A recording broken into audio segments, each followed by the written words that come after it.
नमस्कार प्रिय साथियों, Bhagavad Gita for IAS aspirants की इस 7वीं कड़ी में आज हम एक अत्यंत महत्वपूर्ण और व्यवहारिक विषय पर चर्चा करेंगे, ज्ञान और कर्म का संतुलन। यह एक ऐसी गलती है जो कई यूपीएससी के छात्र कर बैठते हैं। वे ज्ञान तो लगातार इकट्ठा करते रहते हैं, किताब पर किताब, कोचिंग की पीडीएफ, नोट्स, लेकिन जब बात आती कर्म की, उत्तर लेखन, मॉक टेस्ट, समय की पाबंदी, तो वहां वे रुक जाते हैं। इस संबंध में भगवत गीता के चैप्टर 4 श्लोक 33 में श्री कृष्ण अर्जुन से कहते हैं, श्रेयान द्रव्यमयाद ज्ञात ज्ञान यज्ञ परंतप सर्व कर्म अखिलम पार्थ ज्ञाने परिसमाप्यते।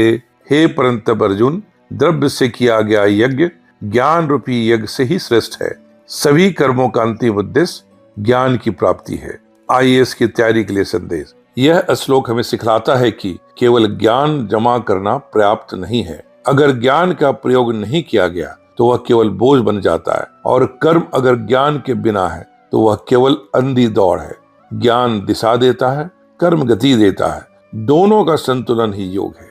उदाहरण, यूपीएससी के 2 छात्र। अमन हर विषय पर गहराई से अध्ययन करता था, लेकिन लिखता कुछ नहीं। हर बार कहता, पहले तैयारी पूरी कर लूं फिर उत्तर लिखूंगा। दूसरी ओर प्रिया हर रविवार एक निबंध लिखती थी, भले ही उसे डर लगता हो। क्लियर कौन हुआ?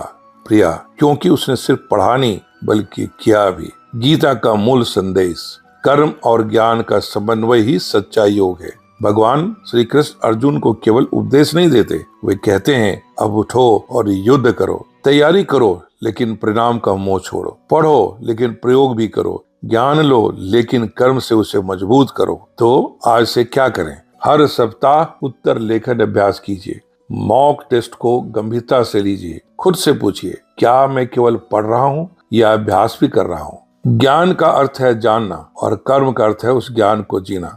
अगले एपिसोड में एक नई सोच के साथ हम फिर आपके साथ मिलेंगे। तब तक पढ़ते रहिए, लिखते रहिए, बढ़ते रहिए। जय श्री कृष्णा, जय हिंद।